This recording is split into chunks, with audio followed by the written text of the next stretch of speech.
Welcome, you're listening to Radio Eden, and today we've got a very interesting program again. In the last couple of days we had a program by Chuck Missler, then by Guy Malone, and today we've got a program by Joseph Jordan.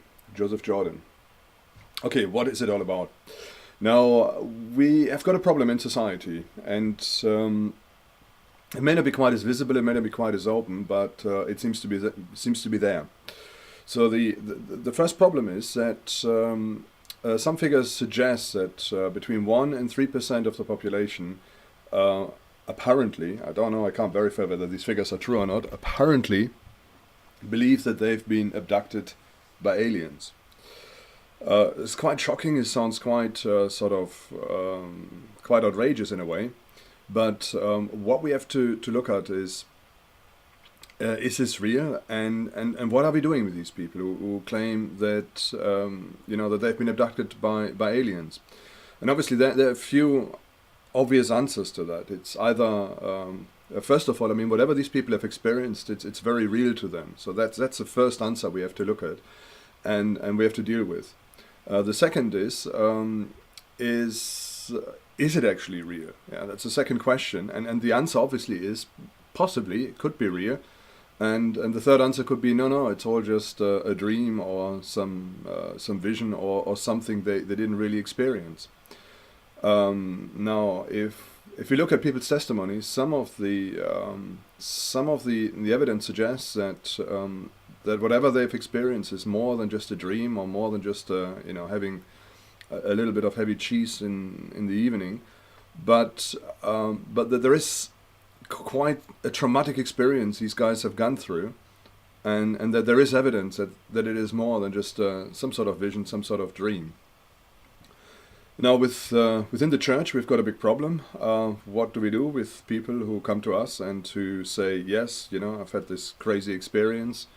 Very often they're just sent to a psychiatrist rather than dealing with it head on and see what's really taking place. Now, the purpose of these talks we've been through is, first of all, to highlight the problem and to highlight the issue we have, and then secondly, how to deal with it. Going sort of back to the whole alien phenomena, the suggestion is, or the perception by many people is that since they experience something which is not normal, it's supernatural, it's out of the ordinary. Sometimes people see these creatures or these entities face to face, and so therefore it must be true, and therefore whatever these entities are telling us, because they are so-called extraterrestrials, therefore, there must be higher intelligence, and whatever these guys are telling us is the truth. Now, from a Christian perspective, we have to look at it slightly differently. First of all, are these people extraterrestrials? Are these people aliens? Are they from another planet? And then secondly, we need to sort of analyze what are these guys saying, and how does it stand up in the light of the Bible. I'm going to anticipate some of the answers, and I'm going to give you some of the answers you'll find in the next talk. First of all, these entities have been lying to us. So we've got a nice track for about 50 years where people claim to have had visitation by these guys, and they come up with a whole lot of messages, and right into the present day. And what we find is that what these guys are telling us are totally contradictory messages, and they're just a bunch of lies. So if either whatever message we got 10-20 years ago is right, or later on it's not right. So for example, if you go back into some of the reports which date back from the 50s and 60s, these entities were telling that they were from Venus and Jupiter. Then later sort of probes were sent there, and it was found out that it's impossible for life to exist on these planets. And then the story changed, and they suddenly come from different solar systems, and sometimes even from different galaxies, where it would be pretty much impossible for them to come across to our planet. Now, some people say, oh no, they're bending space and they've got portholes and all sorts of other stuff. Leaving all this aside, there are a lot of other stories as well. When you sort of compare the messages, they just don't add up. Now, the Christian perspective on this, and this is the purpose of these talks, which we've had, and today we've just got one more talk on this, is that these entities are not really what they claim to be. From a Christian perspective, these entities are just fallen angels. They're demons who manage to kid people into thinking that they are something else, and with that they can assume some sort of authority and lead them away. Now, saying all that, most people who have got experiences with these entities, they're traumatized by them. They're absolutely traumatized by them. And we need to come to a point to guide these people who have had these experiences to a place where they can find freedom from these from this oppression and from whatever these entities are doing to them. The Christian perspective is very straightforward. All we need to sort of try and get across to them is go to Jesus. Yeah. Go to Jesus, reach out to Christ, and then you can find freedom from these entities. And you will also see them for what they really are, which basically is just ambassadors of evil and ambassadors of the devil. So there's a way out, and there's freedom from these entities. And again, if you are tied up with this yourself, maybe you're watching this video because you've got your own experiences in this area, I would challenge you to listen to the next talk, and just to get the most out of it. And I would also encourage you to ask questions and to really open up to what these things really are. And also, if you find that, not just if you find, just come to Jesus regardless, and really seek God with all of your heart, all of your soul, and all of your mind, to get clarity on this, but also to get out of the clutches of these entities. Okay, you're listening to Radio Eden. It would be great to hear from you, and I'm looking forward to get your comments. Just a few more details. The website address from for the next speaker. From Joseph Jordan, I had to look up his name there. From Joseph Jordan is www.alienresistance.org. Okay, so www.alienresistance.org. Our website is www.radioeden.com, and you can also get us on www.edenradio.tv, and you can see all the lineup on YouTube as well. So if you've listened to this talk on the radio, you can listen to it again on our YouTube channel at edenradio.tv. Okay, I'll hand it over to Joseph Jordan. So God bless, and enjoy the talk after this little introduction. Okay, God bless and bye-bye from Michael at Radio Eden.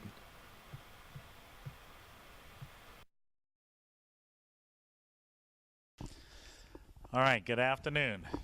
You guys have hung it out a long day, but we're going to bring it all to a head.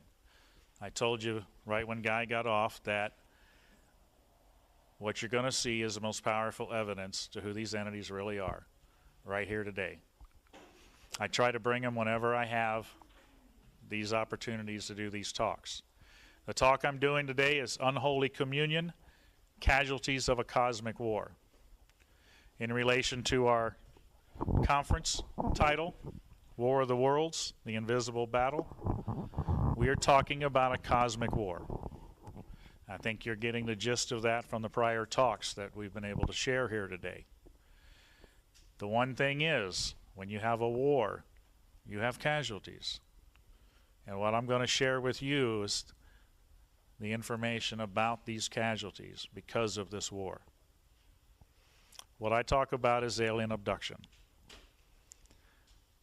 It's an experience that people have, and it's been going on for quite some time. Even Guy relayed the idea that this is something that's actually been happening through history in other forms. I must give you a warning. I do this at every talk. A lot of you come here with preconceived notions about this experience and about the UFO phenomenon. The warning is the following information may change your preconceived notions of the alien abduction experience. If you don't want that changed, please leave now. I don't want to be the one that's responsible for making you angry. A lot of people come to these talks wanting to hear certain things. I'm not here to scratch your itching ears. I'm here to share with you evidence of real research that may go against things you've been hearing in this field. What are close encounters, and where does this fit in to the close encounter scheme? In 1972, a scale of measurement was established for alien encounters. When a UFO is sighted, it is called a close encounter of the first kind. When evidence is collected, whether it be trace evidence on the ground, anything that's left, marks, things like that, it is known as a close encounter of the second kind. When contact is made with extraterrestrials, it is known as a close encounter of the third kind. And I think we're all familiar, we're all old enough, well, most of us here. If you guys haven't seen it, there's a movie out there called Close Encounters of the Third Kind. And that one deals with extraterrestrial contact. The next level is abduction, is a close encounter of the fourth kind. The group that I represent, and I am head of, is CE4 Research Group. My website is ce4research.com. The CE4 stands for Close Encounter of the Fourth Kind. This encounter has been the most difficult to document in all of the UFO research, is the abduction experience. Alien abduction. Simple description, definition of alien abduction. Taken from Wikipedia, the free encyclopedia. The terms alien abduction or the abduction phenomenon describe, and I capitalize, subjectively real memories of being taken secretly and or against one's will by apparently non-human entities and subjected to complex physical and psychological, physiological procedures. Remember that word, subjectively real memories. Right now, I want to share with you a short video. I've always felt that this was a very powerful video. It's an example of what people go through with the abduction experience. You've probably, if you guys have been studying this field at all for any amount of years, you've probably seen this video. It airs on TV just about every year. This one's from the A&E channel. Sightings also had this same one on their show when they were on. But this is about a particular family that has gone through this abduction experience, and it talks about what it's done to this family and how it's affected them. And you'll keep in mind that casualties word that I used as you watch this. Ordinary, everyday people that this has happened to. And it can happen to anybody. I didn't want to believe that it happened to me, but it did. Joyce Ahrens and her family believe that what happened to them was not an isolated incident. One highly controversial study conducted by the Roper Poll suggests that hundreds of thousands, even millions of Americans, have memories that indicate that they may have been kidnapped by aliens. Abduction researchers believe these abductions happen generation after generation, as this family from West Plains, Missouri can attest. Their story starts one evening in the fall of 1976, in the presumed safety of their home. I remember just lying there, trying to relax.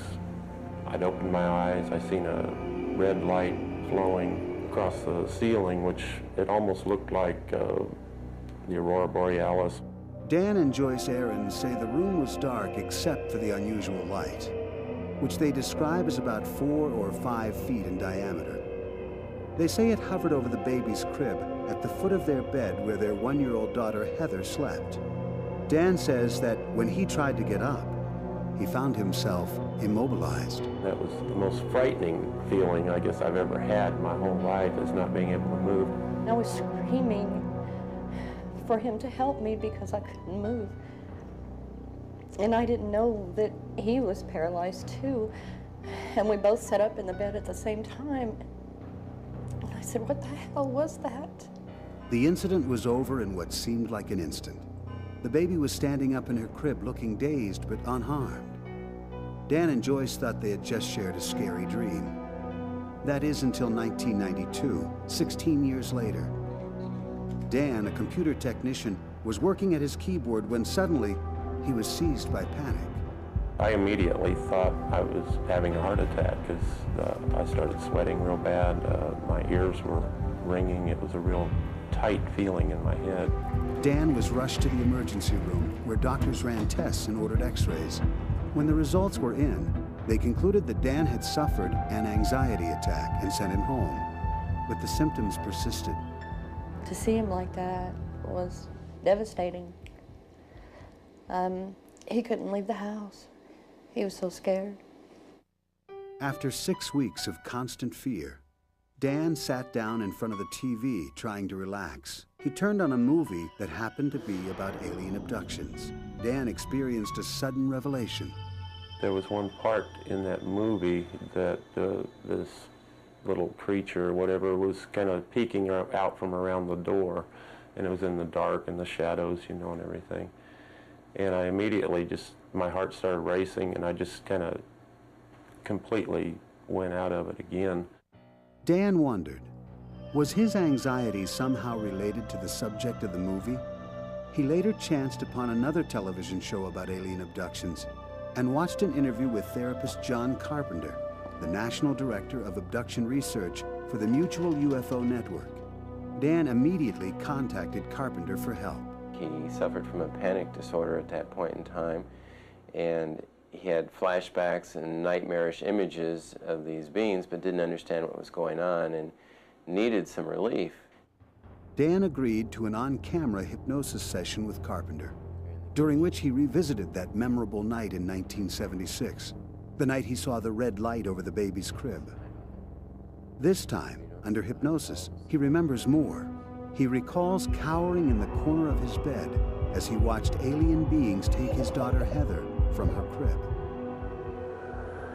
He went to the crib. He went to the crib. Picked her up. Uh-huh. I can't move. You can't move. You don't have any control over what's happening to you. No.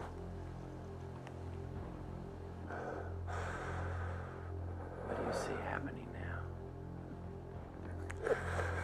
He took her.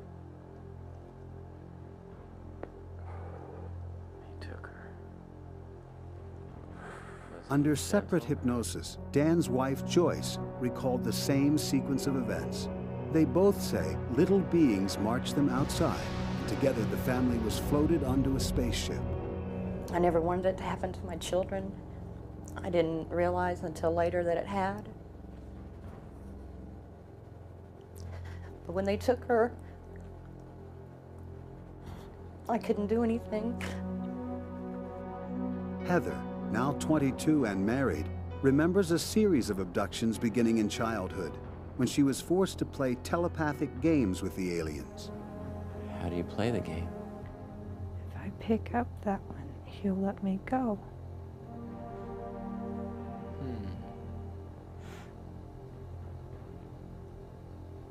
What are you feeling?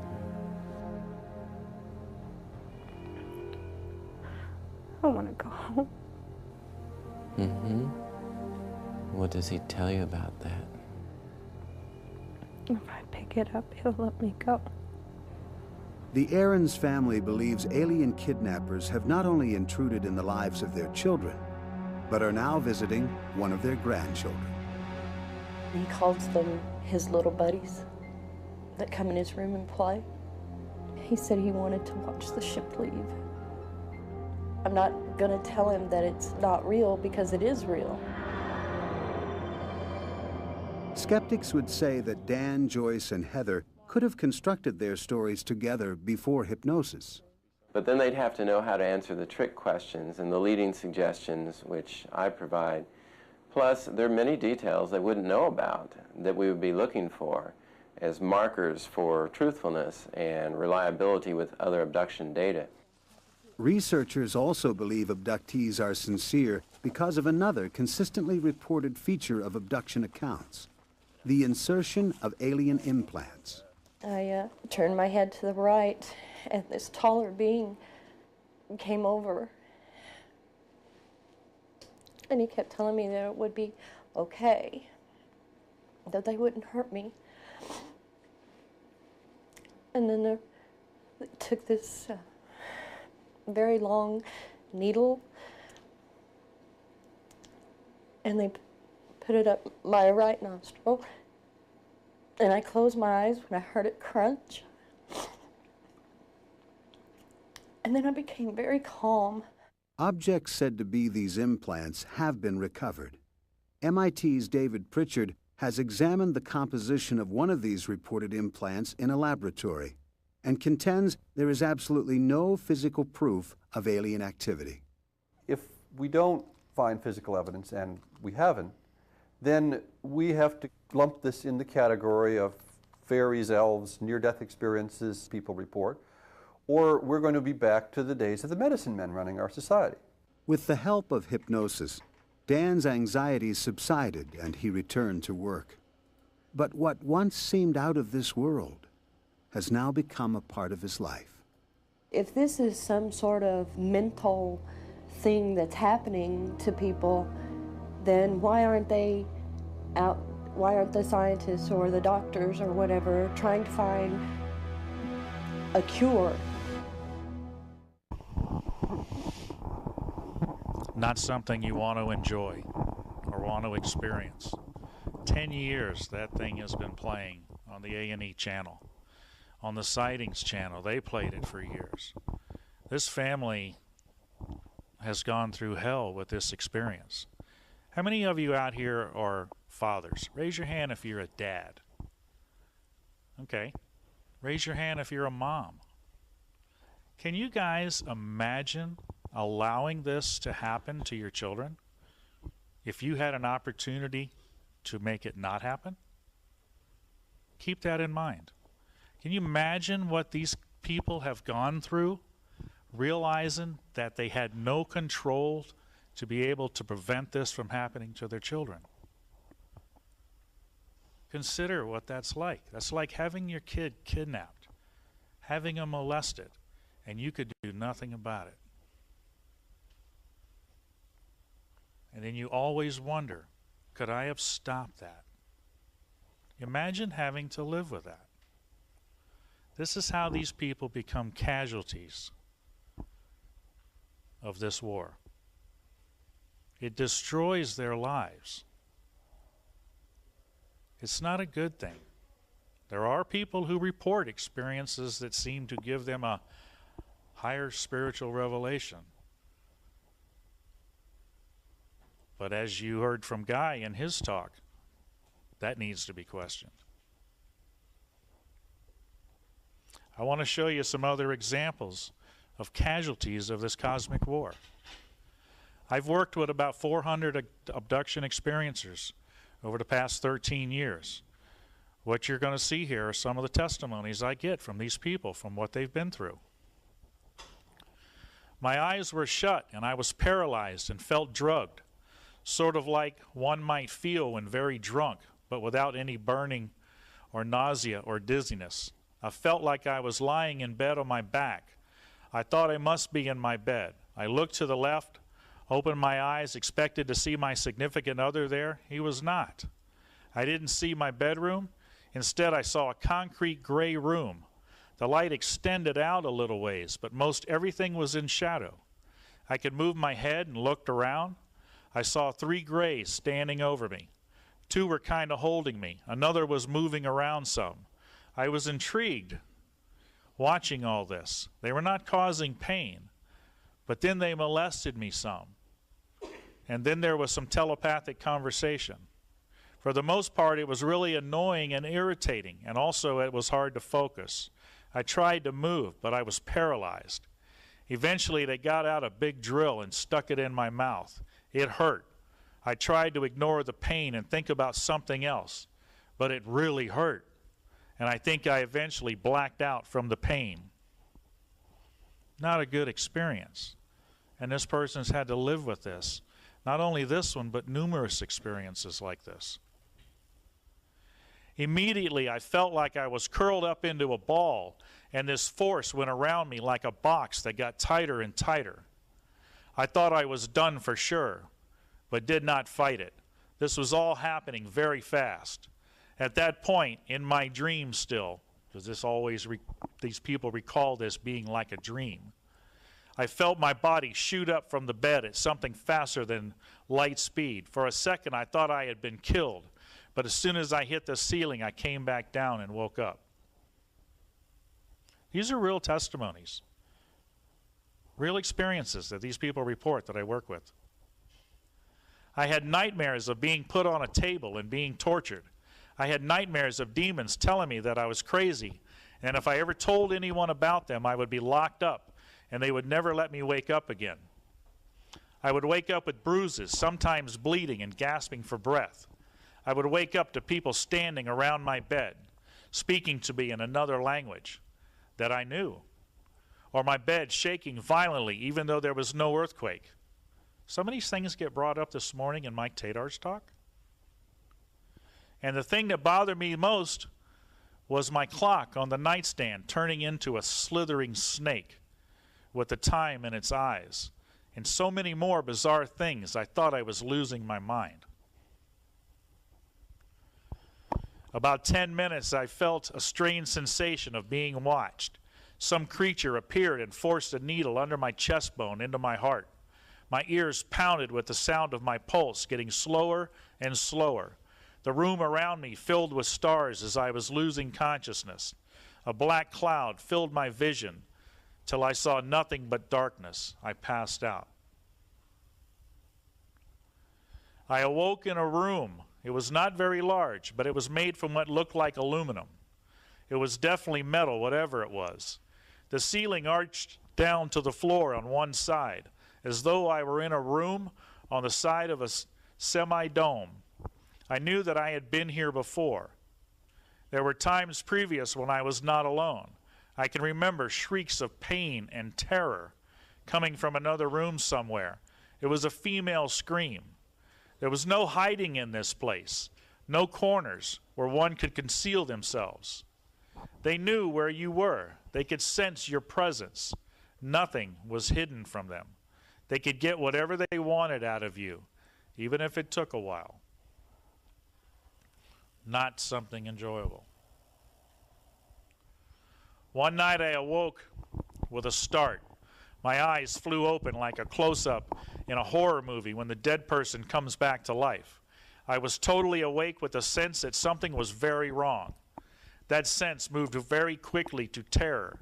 I was paralyzed, unable to move anything except my eyes. To my left, over my husband's sleeping body, I could see 3 figures gliding into the room. Their feet, which I couldn't see because a monk-like robe covered them, never touched the ground. They were coming out of a walk-in closet bedroom, and my first thought was, how did they get in here? It was communicated to me in some fashion, I don't know how, that they had come through the large second-story window in the nursery, glided down the hall, gone through the wall into the master bath, and from the bedroom had glided into the closet. I knew they were very, very angry with me for some reason, but I didn't know why. They communicated to me without speaking that they were going to levitate my stiff body, slam me through the window above our bed, and drop me on my head, killing me. They wanted me to know that my husband would be blamed for my death. They violated me sexually. They were all standing around watching this medical experiment. I was scared. I felt helpless, exposed. I was paralyzed. They had no care about how I felt about this. I was nothing to them. It was inhuman. It's terrifying to think that they can access you and do this kind of thing whenever they want. They don't care how you feel about it. There's no appeal. You have no rights. You have no control over it. I guess the worst thing was the feeling of aloneness, a feeling I couldn't relate to or trust anyone. I felt like an outsider to all of humanity, like I was an alien among a world of people and was the only one of my kind. Anytime I tried to trust someone, tell someone what was happening, they would intervene and hurt me or stall me. They would deceive me so I couldn't tell. Being a childhood experiencer, this started when I was 4 and just kept happening over and over again. They would do things to wreck my trust with other people, parents, family, friends, whatever it took. They had me completely believing that I couldn't trust anyone, that if I tried to, it was certain it wouldn't work, and I would be hurt instead, and I really believed that, and that I was totally alone. I gave up. I was lying in bed, kept awake by the barking dogs, when paralysis set in. I was unable to cry out. I could see nothing but a whitish gray, like a mist or fog, although I sensed someone or something was in my room. My wife didn't awaken. The next thing I knew, I was being levitated above my bed. I had the sensation I was being suspended by what felt like a pole inserted into my rectum. By this time, I was alive with terror, but I couldn't scream. Increasingly, I felt as if I were entering a struggle that might even be more than life and death. It might be a struggle for my soul, my essence, or whatever part of me might have reference to the eternal. There are worse things than death, I suspected. So far, the word demon had never been spoken amongst the scientists and doctors who were working with me. Alone at night, I worried about the legendary cunning of demons. At the very least, I was going stark raving mad. This is Whitley Strieber. This is a man who, if you've read his books, he talks about these horrific experiences. But yet, through all he's been through, this man promotes contact with these entities. If you remember his book, Communion, New York Times bestseller years ago, promoting communion with these entities. Does this sound like something you guys are interested in, would like to experience? Hence, the title of my talk, Unholy Communion. These people are casualties of this cosmic war. I say cosmic war because we've laid the foundation through the talks today to show you this is not a physical war. These are entities that are other dimensional, with different purposes than we can imagine. Hence, the cosmic war. I've shared with you casualties of that cosmic war. There are effects that these people have that can be recognized. It's termed post-abduction syndrome. The word abduction in PAS refers to alien abduction. PAS does not refer to humans abducting humans, like kidnapping, but only to alien abductions. PAS shares many symptoms with post-traumatic stress disorder, but it is not the same. PAS is based on the symptoms originally listed by alien abduction researcher Bud Hopkins and described in his books Missing Time and Intruders. PAS symptoms include persistent re-experiencing of the traumatic event characterized by flashbacks, persistent avoidance of stimuli associated with the trauma, denial of the event, labeling the event something else, phobic avoidance of areas or situation where the contact occurred, refraining from sleep at the time the contact occurred, emotional reaction to literature, pictures, or videos about alien entities. That was described by that gentleman in the video. That was the trigger that brought all that out in that family, that got them in contact with Dr. John Carpenter to try and find out what was happening to them. Numbing of emotions characterized by inability to feel intimacy, pleasure, or to express emotions. Diminished interest of previously enjoyed activities. May have no expectation of normal life events or normal lifespan. May fear abduction with no return or lengthy abduction. Hypervigilance, exaggerated sterile response, irritability, and or panic attacks. This is what these people suffer from that go through this experience. This is effects of a person who's a casualty of a horrific experience. Casualties of a cosmic war.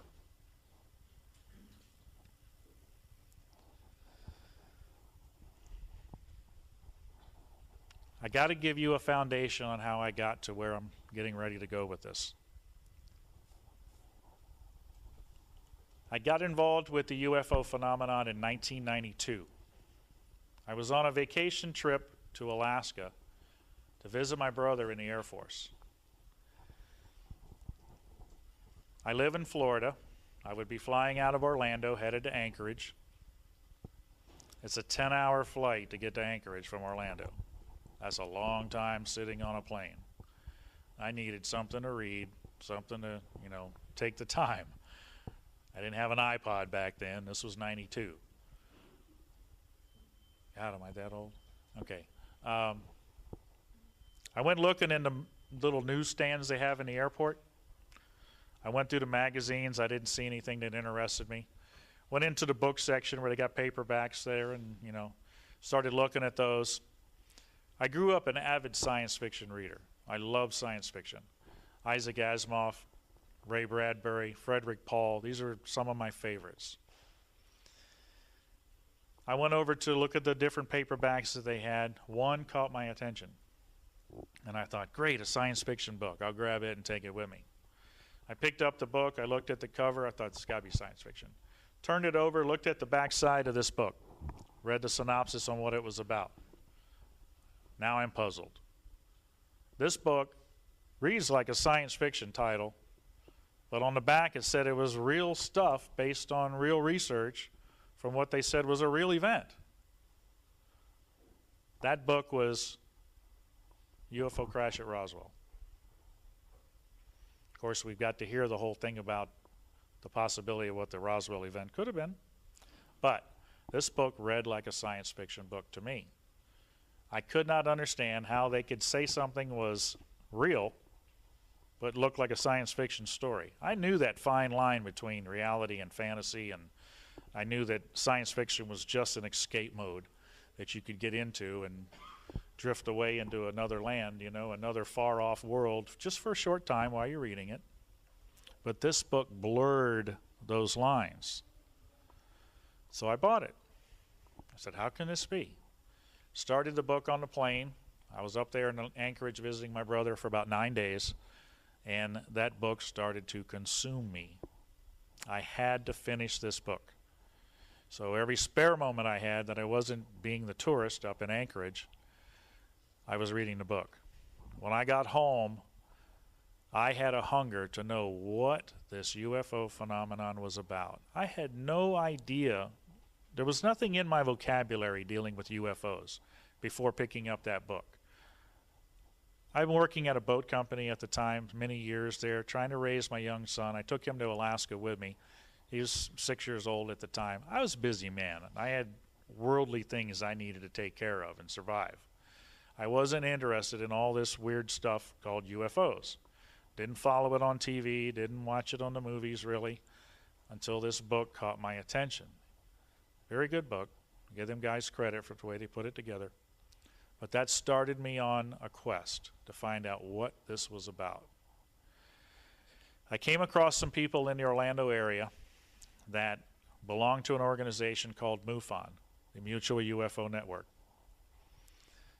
I went and introduced myself to these people and got to talking with them. Actually, one of them actually had a museum that he had opened up on International Drive in Orlando where the tourist section is. It was open for a couple of years.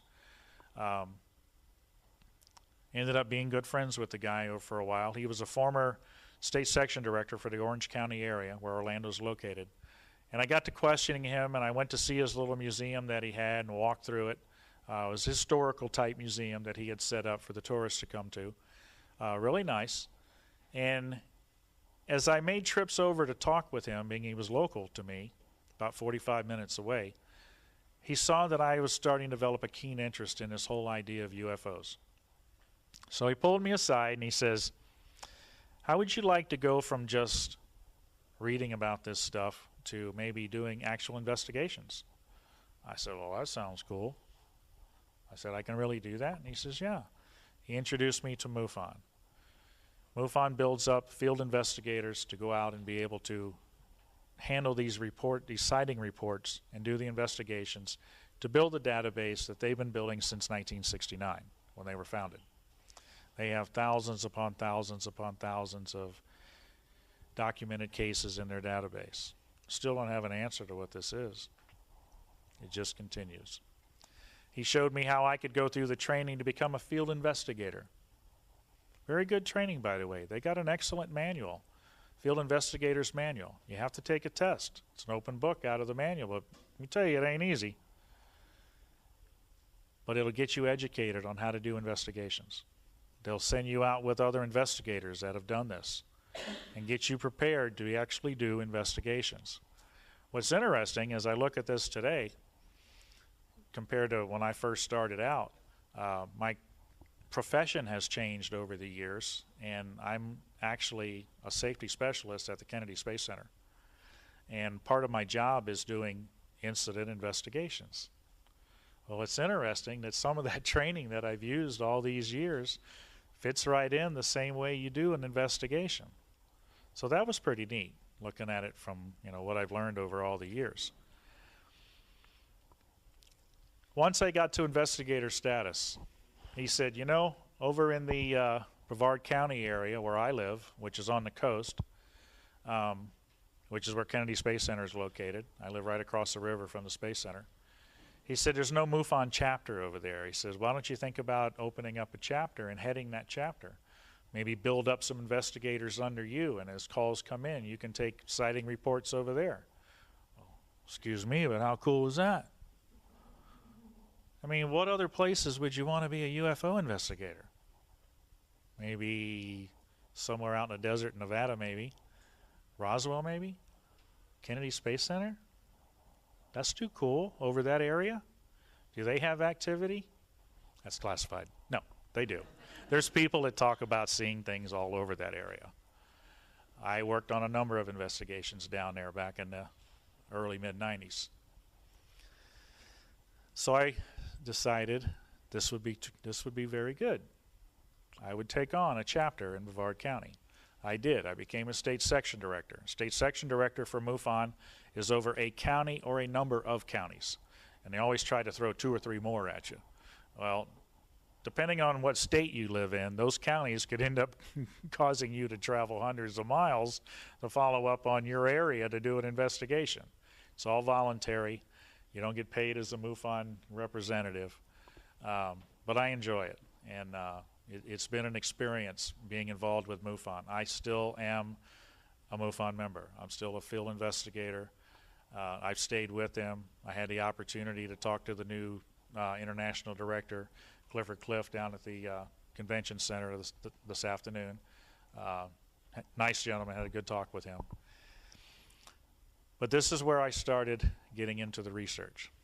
First couple of years, it was basically following up on sighting reports. Sighting reports, you get your name out there to where they can come in through the sheriff's department, police department, the newspaper.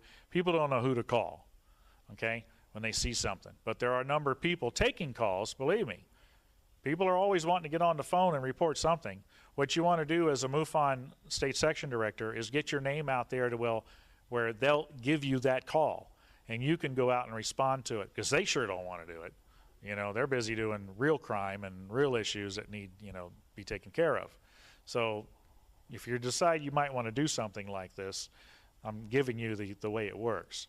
Another thing that MUFON asks you to do is hold monthly meetings so that the public can be made aware of MUFON's presence, and you can talk to them and educate the public on the whole phenomenon of UFOs. We did this. We used a room like this in the Cocoa Public Library. They don't charge you to use a room. I had it on a once-a-month basis, Sunday afternoon, and I'd open it up, and we get anywhere from half as many to as many people as I see right here in our monthly meetings. These people were hungry to know what this phenomenon was about. And when you tell them you're a MUFON representative and you want to share with them things, they show up. What's interesting is you get a really strange assortment of people showing up. When you advertise that you're having meetings about UFOs to the public, oh yeah, it gets very interesting on the type of people that come to these meetings. We shared with them the work we were doing. We shared videos that we could keep. We tried to entertain them so they keep coming back, and hopefully they become involved. And that's what we kind of do as MUFON reps. Okay? But we were still doing UFO sighting investigations. Well, how many can you do before you finally get to the point where you realize you're chasing your tail? I said MUFON's got thousands upon thousands of investigations under their belt since 1969, and they still don't have an answer.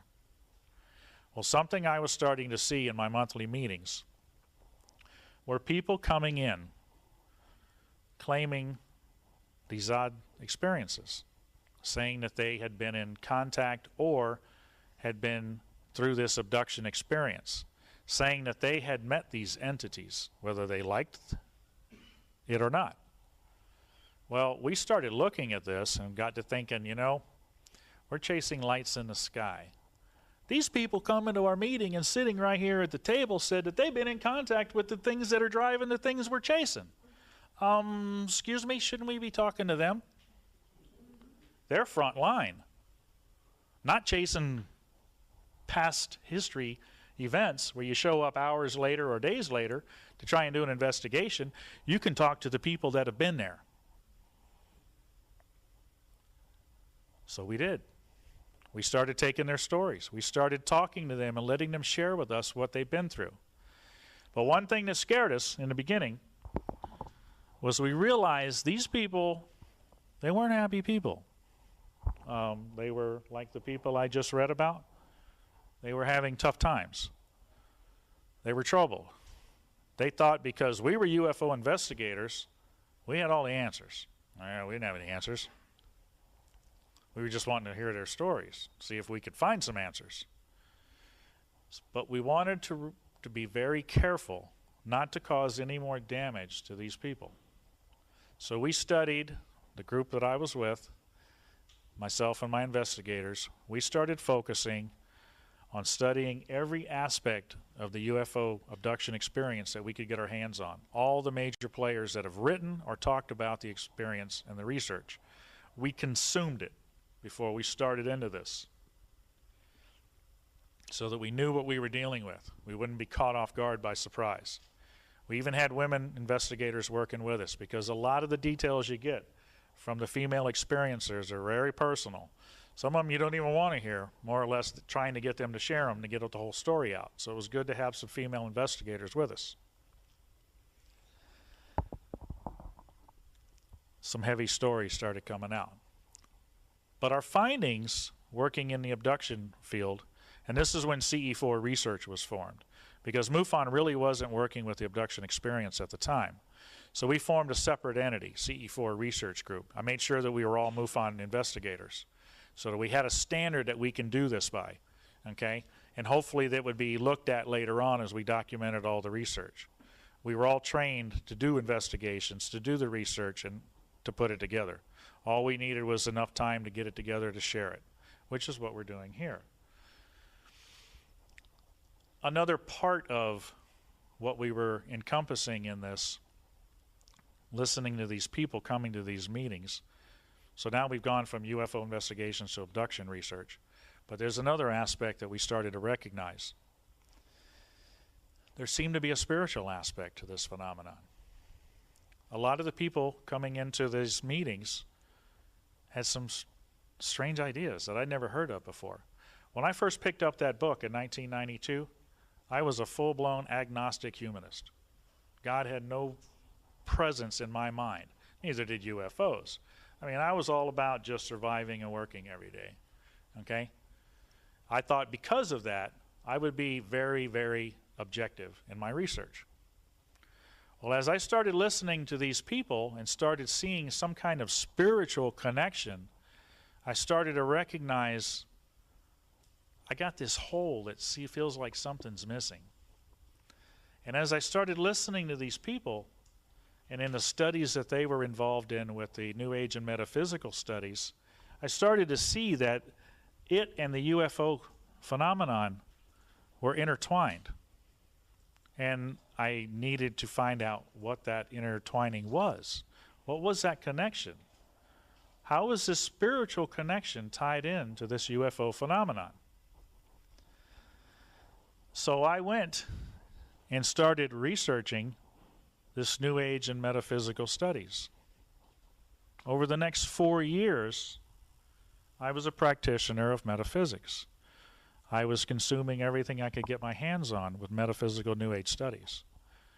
What was even really cool is I was converting Christians to the New Age and metaphysical studies because they had no clue what they believed in. It was amazing. So I've had an opportunity to see the UFO phenomenon from a total godless humanist point of view, perspective. I've also had an opportunity to see it from New Age metaphysical eyes. 1996, I'm working with two specific cases that were very, very troubling. It was absolutely wearing myself and my fellow investigators down. The oppression coming from these two cases was just incredible. We had never experienced anything like this. It happened to be that one of my female investigators at the time happened to be my girlfriend. She was a professing Christian, but working with us in the research. I told her to keep her Christianity to myself, and I'll be fair and keep my New Age stuff to myself. So we got along fine that way. Agree to disagree. Just love each other. So that was cool. But she started seeing this oppression and seeing how it was affecting us as researchers. And she was seeing something that we weren't seeing.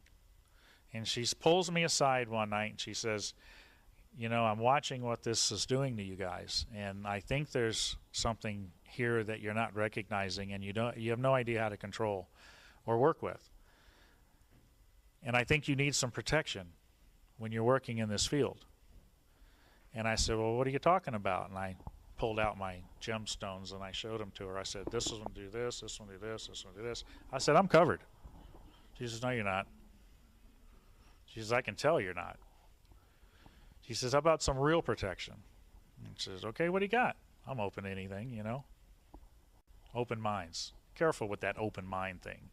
Sometimes you can be too open. But I said, I'm open. Well, she breaks out a Bible and hands it to me, and she says, it's in here. And I said, no. I says, that book's got nothing to do with the work that I do. She says, I think it does. And I said, no, it doesn't. And I pushed it away. And she says, well, let me ask you, as somebody who you've told you are the most open-minded, objective researcher there is, to take a look at this. Well, I'd been busted. I said, okay, I'll put up with this. Show me what you got. She showed me something that I remember hearing as a child, growing up in a Christian home. But as a teenager during the Vietnam War, I turned it away. I turned away from it. Why did I turn away from the way I was raised in a church? Because I happened to hear somebody tell me at the age of 17, scared to death that my draft card number was going to be pulled and have to go to some deadly place in far off Southeast Asia. And I didn't want to be part of it. I had somebody tell me, well, you know, this is for God and country. I said, you know what? I've heard my president say that I should be part of this, but I didn't hear God tell me I needed to be part of this war. I walked away from my relationship with the church when I heard that. And I went off and did all the other things that probably some of you guys have done that we wish we hadn't, but they were learning experiences. She shared with me these key phrases in this book, these key scriptures, and for the first time, even though I probably heard it 1,000 times, something out of that book struck home to truth. It showed me that there was a true protection to dealing in experiences like this. And I said, I want that protection. It sounds better than what I got here. And she showed me how to get that protection. November of 1996, I became a believer in Jesus Christ.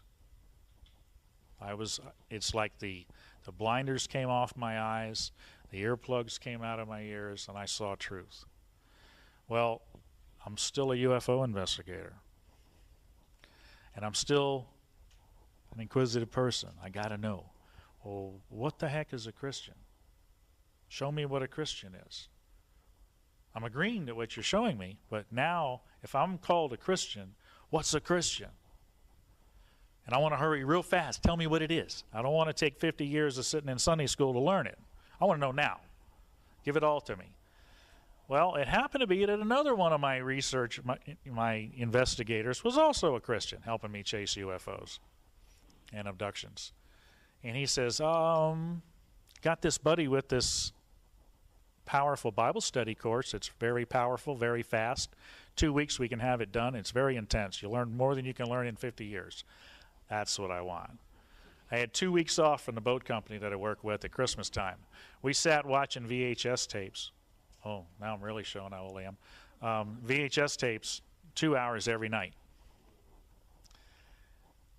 About a week into it, took us 2 weeks to watch them all. Every night we're at this guy's house watching another video on this Bible study course. I'm learning stuff that I was like, wow. Got to this one video, and the guy doing the teaching brought this term up called spiritual warfare. I went, now that sounds cool. What's spiritual warfare? Well, he got in there, and he started talking about it, and he says this one verse. For we wrestle not against flesh and blood, but against principalities, against powers, against spiritual wickedness in the heavenly realm. That's powerful stuff. I'm sitting on the guy's couch watching this being said on a video. In an instant, I've got an alien gray staring me in the face. Right there.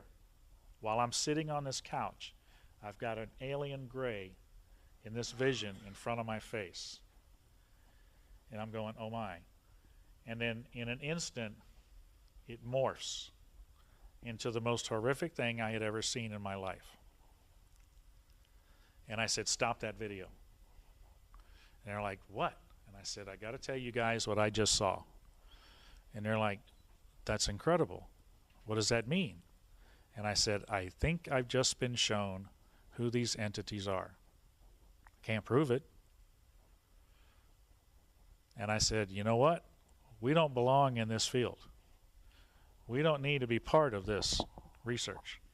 I'm done. Scared the hell out of me. I said, I'm done with this. They agreed. Okay, we're in agreement with you. It's not what it seems. Can't prove it, but it's not what it seems. I'm a brand new believer in Christ. I don't know anything about what I'm supposed to know. A couple of weeks went by, and I get this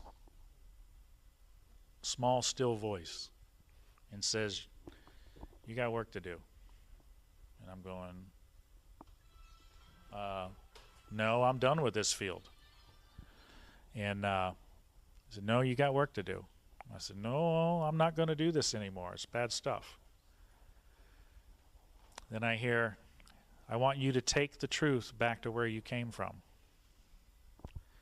Like I said, I'm a new Christian. I said, God, if this is you telling me this, I says, this ain't going to work. I says, I can't take the Bible back to people in the New Age and the metaphysical realm. They don't believe the Bible to be the inerrant word of the Creator God. They believe it to be good stuff written by a bunch of old men, and who knows what they were doing back then, you know. Good book to live by, but that's about it. Good morals in it, but so does a bunch of other books that are out there. That's the way they believe. It's the way I believed. I thought, you know, that I just took care of that. I don't have to deal with that anymore. I said, he said, no, you need to take this truth back. And I said, no, you got to give me something better because this ain't going to work. I said, that took care of him. A couple weeks go by. Here's that small, still voice again. You already got what it takes to share the truth. I said, you got to show me because I'm not getting it. Go back and look at your cases. I pulled my partner aside, Wes at the time, that helped me form CE4. I said, Wes, we need to go back and look at these cases. We're missing something. We went back and pulled this case out. Remember the one I told you about? The great guy was seeing the gray fog and fell asleep. The dogs were barking and felt like he was held up, you know, by a pole, shoved up his rectum in sheer panic. It was his case. We had sat for 2 hours, recorded a 2-hour videotape, sitting in his living room, camera set up.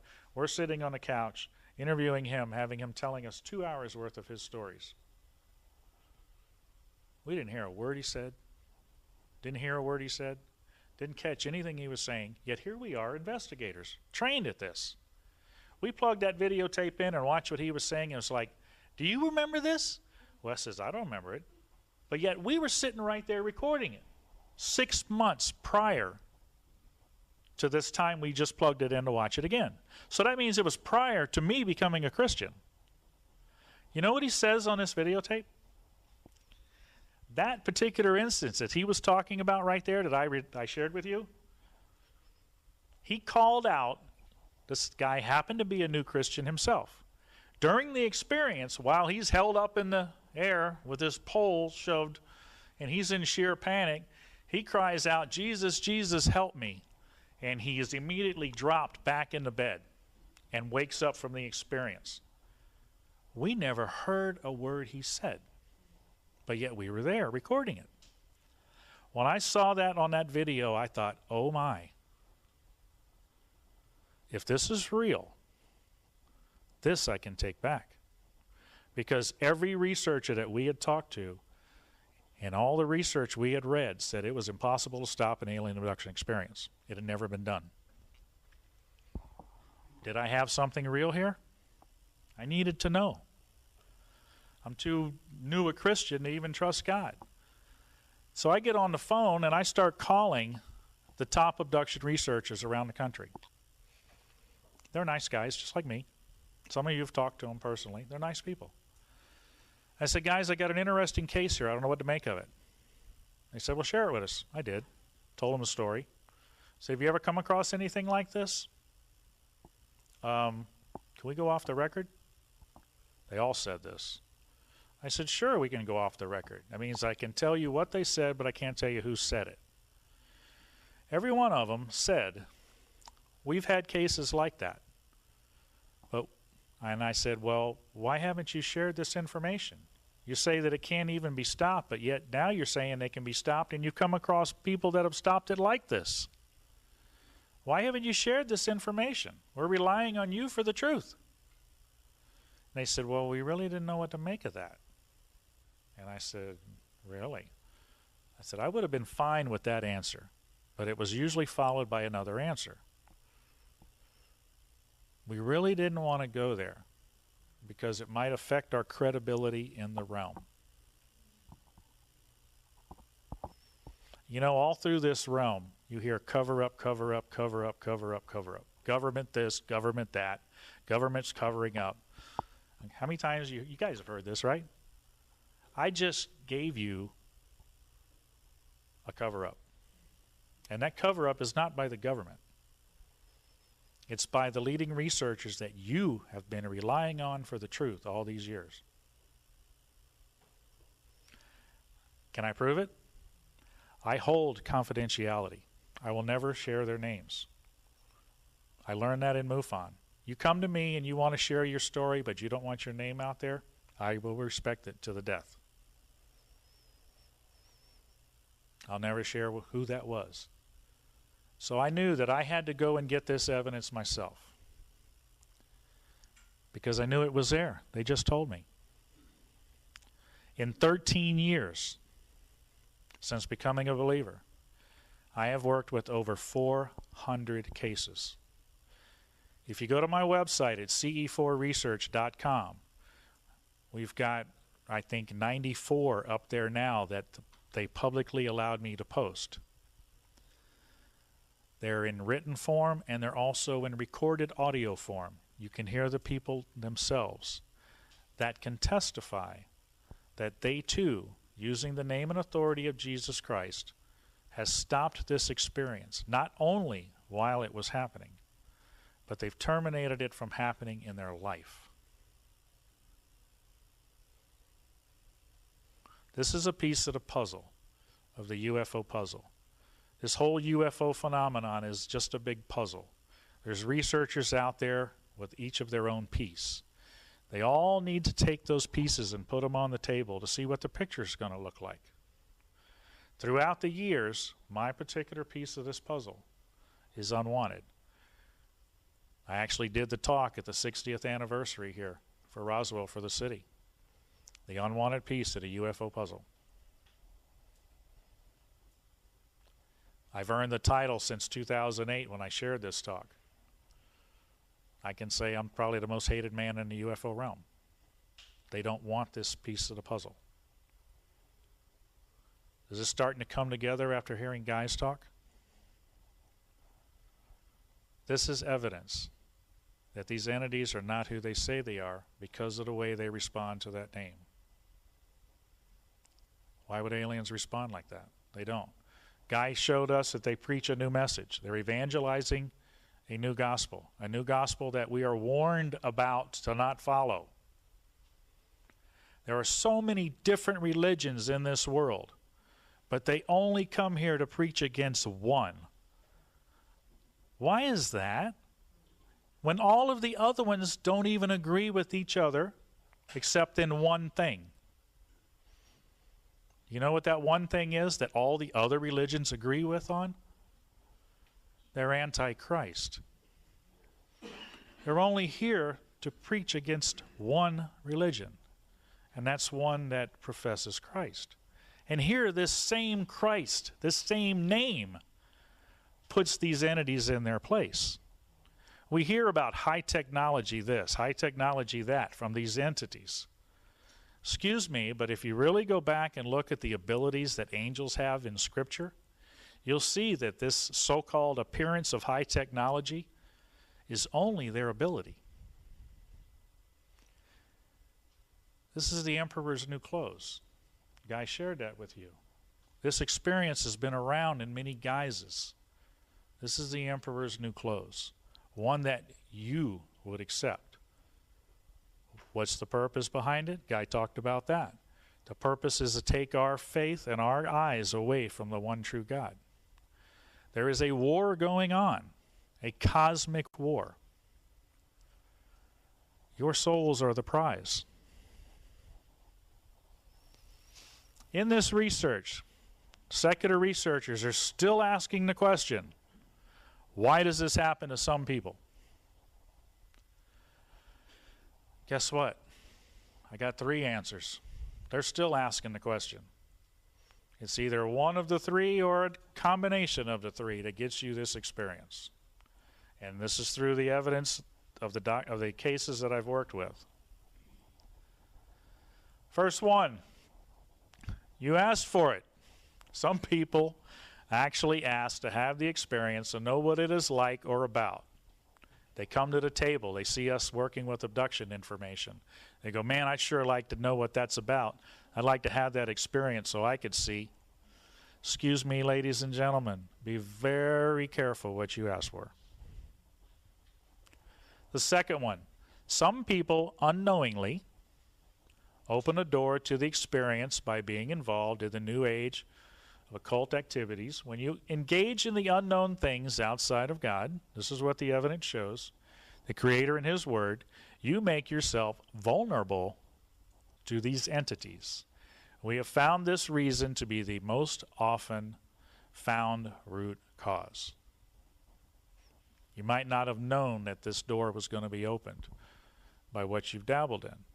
Scripture warns us about dealing in things outside of God. It says, you got questions about the unknown, you go to Him. Jeremiah 33:3. Isn't that interesting, that number, 33:3? You ever heard that in all this stuff? Imagine. The enemy picked that particular verse number to come and try to offer you another answer. That particular verse, by the way, it says, if you've got questions about things unknown, ask Him. Okay? They're trying to go around that one. The last one puzzled us for a while. You are part of a generational cycle or generational curse. Okay? What brings that one up? We had people that we know actually stated they asked for the experience, they got it. We had people that were dabbling in who knows what, they had it. Okay, we were able to track back where that open door came from. The one that puzzled us the most was when adults were telling us that they'd had the experience since they were children. These children are too innocent to do either one of the first two. So where did experience come from? Why was it allowed? What made it happen? We started asking them as researchers, investigators, tell me about your parents. What were they doing?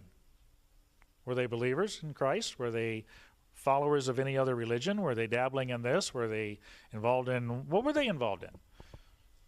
Open doors all the way through it, the family life. Biblical scripture tells us that the head of the household keeps the spiritual covering over the family.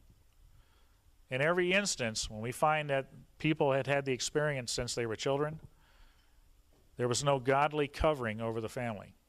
The children were allowed to be affected. Hang on to that one. You want to keep your kids protected from this? I just gave it to you. 3 answers to the question that they're still asking. You guys seen this movie? Any of you? The new one that come out? Fourth Kind? Yeah? You know the reaction you get when you ask people if they've seen this movie, for some of you that have seen it? Oh, that's all fake. Why do they say that? Because the guys that put this movie together did a genius job of disinformation. We've waited on this Fourth Kind movie for a decade or more. After the third kind, those of us who know the abduction experience said, we need this movie, The Fourth Kind. Sure enough, it come out. And guess what? It's hated. Because when people go to see this movie, they feel so cheated. Because Mila Jovovich comes right out in the beginning of the movie as her true self and tells you this is based on reality. And then you find out that it's not. You've been lied to. So the effect that you have after seeing this movie, your reaction is, we've been cheated. We've been lied to. So because of that, you think the whole thing is garbage. You can't even think about what you saw anymore. You feel so cheated by it. This is sheer marketing genius. Because what I'm going to show you is what they've done with this movie. For those of you that have seen it, you know absolutely that there is real stuff in that movie. But most people can't even remember it because they feel cheated by the movie itself. They have taken and put the absolute truth in your face for you to see what this experience is about. And then they snatch it away and make you distrust it by making you feel cheated because you were lied to. This is genius disinformation. For those of you that have experienced disinformation, this is genius. And this movie was a perfect example of it. Want me to show you an example? You guys might have missed it. Those of you that did get to see the movie. Most important message that I found in this movie, even though there was a lot of them, I feel was this one. This is at the end of the movie when the supposed Abigail, Dr. Abigail, is being interviewed. Okay? This is her quoting. She's talking about the experience. It was hopelessness. She's a casualty of a cosmic war, just like what we saw from the other stuff, right? Destroyed her. She's they're showing you an example of what this does to people. She says it cannot be God, but it could pretend to be. That is the most powerful message this movie had to share. They stuck it in your face, they gave you what the research shows, and then they made you not believe it by making you think the whole movie you were lied to. That is sheer genius. So I bring it back so you can see it. Go and watch the movie, you'll see it now.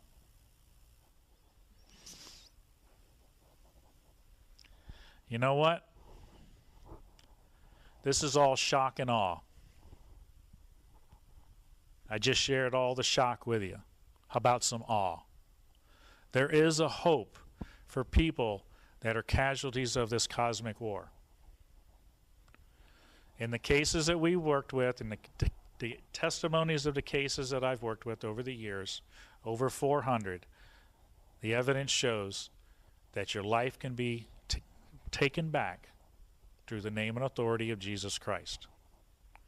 But yet they don't want this information to be shared. You ask them why. Can I prove this?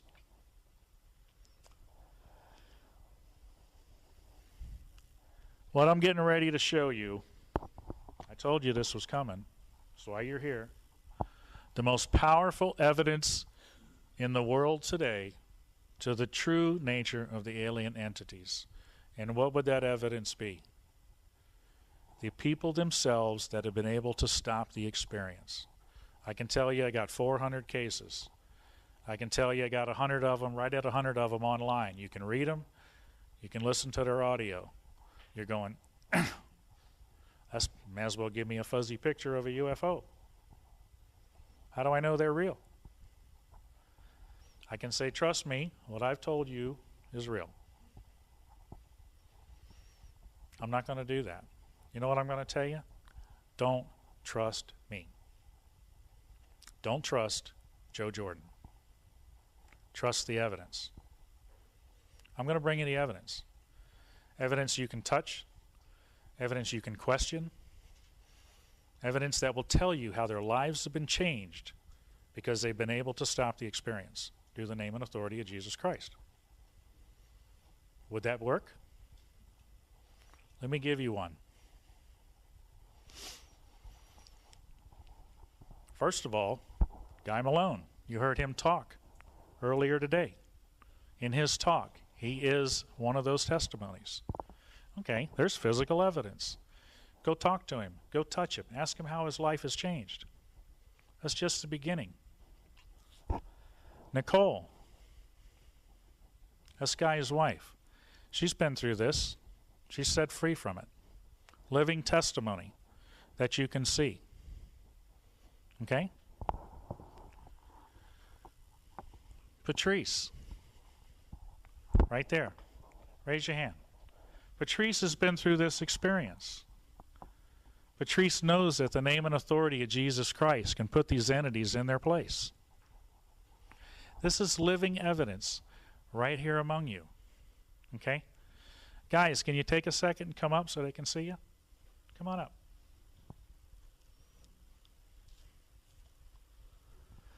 Marie, she's coming up over here on the right. This is another one. Can testify to the name and authority of Jesus Christ over these entities. Can put them in their place. This is evidence. I'm not bringing you fuzzy pictures. I'm bringing you people that you can talk to. People that you can test for yourself whether this is real for them. They can give you hope for this experience, to show you there is an absolute hope. Is this enough? Is this provable? Pastor Lawrence. Pastor Lawrence is a pastor here in town, New Destiny Church. Pastor Lawrence works in the field of spiritual warfare. This man here will probably knock your socks off. You get an hour to talk with him about what he's encountered and what he's been able to put in its place. I want you to know that Pastor Lawrence and his congregation here in Roswell is one of the churches, very few churches, that take a stand against this experience and against this phenomenon and against this activity that goes on in this town that it promotes. I commend him for that. He knows this truth. Okay? Got any other ones out there that I don't know about that might want to say, I'm one of those testimonies? You want to come up and be evidence? Jackie, come on up. Got enough yet? Is this convincing yet? Live evidence that you can talk to. I'm bringing it to you. It's the most powerful, irrefutable evidence in the world to who these entities are, because they've got their lives back after being casualties of a cosmic war. Let me give you one even better. Remember the video I showed in the beginning of that family? Joyce Aaron says, you know, I wish there was a cure. You know what? Joyce found that cure. Joyce Aarons, come on up. I met Joyce in Florida. This experience destroyed her family. She left her family, went looking for the truth. She left Missouri, ended up in Florida. The last night, the very last episode of X-Files was on a Sunday night, and I'm sitting there watching it. My buddy Billy Cox from the Florida Today newspaper, some of you might know the name, Guy mentioned him in his talk, had done a great article on the history of X-Files coming into the last show. And he made the mistake of putting not only my name, which I was okay with, but where I lived. Well, that enabled her to find me in the phone book. And I get this phone call about 30 minutes into my favorite show, the last episode. And my wife says, my wife answered the phone and says, I think you need to take this call. And I'm going, it's X-Files. And she says, no, I think you need to take this call. I did. For 45 minutes, interrupting my favorite show in the last one, Joyce is telling me all about being this special person, being an abductee. Well, you know, as more and more time went on to me listening to her, the more I realized this ain't a happy woman. But she found me because I was MUFON, figured I had answers. She needed to share. And I said, you know what? We need to get together. We did. I shared with her what I had come across after I let her share her story. We were in a restaurant. I invited her to, neutral ground. I went in there, shared with what I had. I could see she was getting agitated, touching things that she didn't want to hear. And she says, I got to go. I thought, oh, okay. That's the last I'll see of Joyce. Joyce calls me a couple days later. She says, I want that. I had the opportunity inviting Joyce over to my home. She gave her life to Christ in my living room.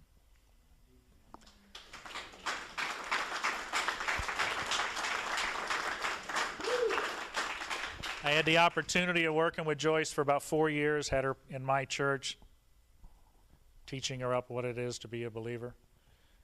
She put these entities and experiences in their place. She was working as a floral arrangement artist in one of the studios there in the area.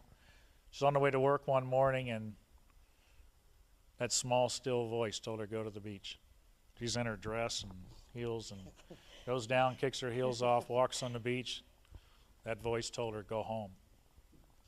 She went home. to Missouri, back to her family. Didn't get preachy with them, just showed them that she wasn't who she was before. She had her life back. They didn't. They were still miserable, still believing all the lies of the entities, still following it. I had Joyce first give her testimony, just like this, 2003 at the Ancient of Days conference that Guy held here in Roswell. She's been here again 2008, last year 2009, and here she is again. We just recently had a talk that Guy and Nicole came to Florida. I invited them down. I've got DVDs with Guy and I doing these talks on DVD together. And I had Joyce come too. I let all the testimonies speak in that one. Not just come up and make themselves available, but actually speak. And Joyce made the comment, and it's on the DVD, you know, my family's still walking the fence. That was November. She calls me in February. Says, you're not going to believe this. Her husband, when she got back in November, had already been diagnosed with cancer, lung cancer, and it was acting on him fast.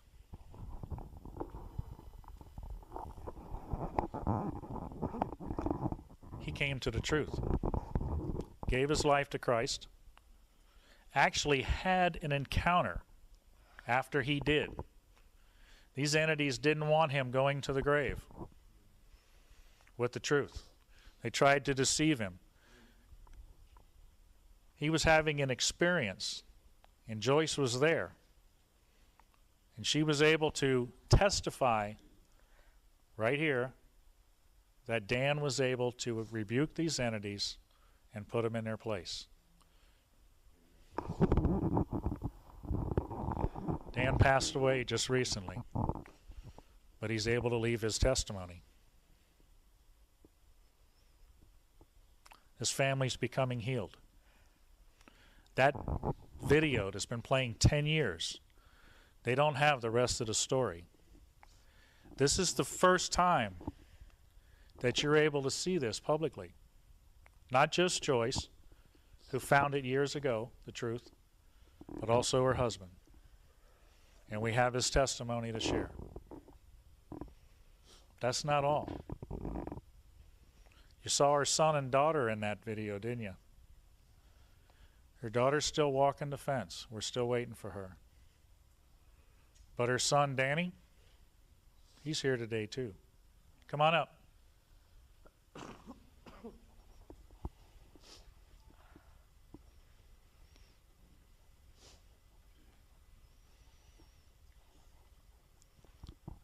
Ladies and gentlemen, this is living evidence of lives changed, destroyed by these creatures, brought back to normal lives, brought back to hope through the name and authority of Jesus Christ.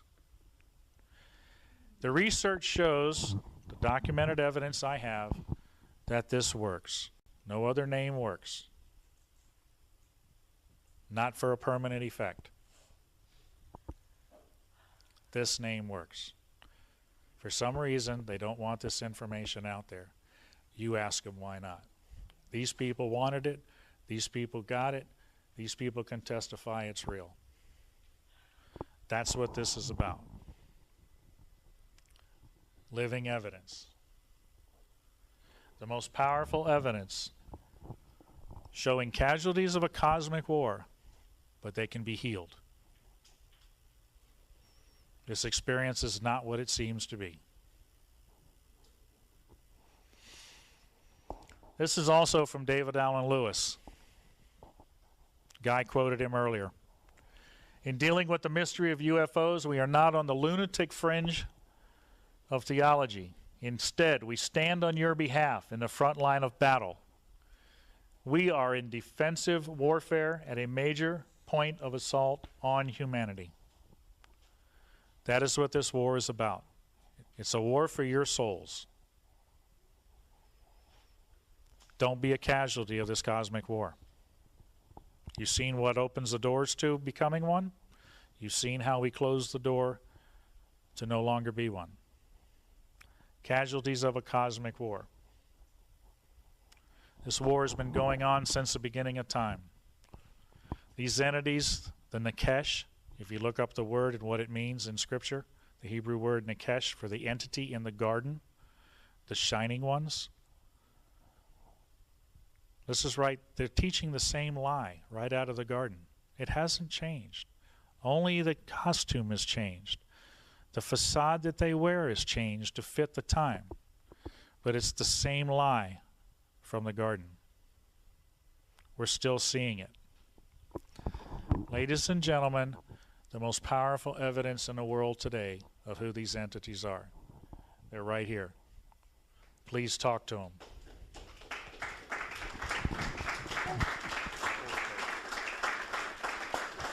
Test the evidence. In closing, and I close this every time I do this talk. This is Hebrew, by the way. Baruch atah Adonai Eloheinu melech haolam. Blessed are you, Lord God, King and ruler of the universe. The line in the sand has been drawn. You need to choose which side you're on. You're going to be a casualty, or are you going to come through this on the winning side? The choice is yours.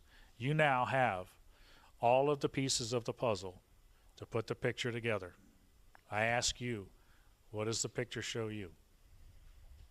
Thank you.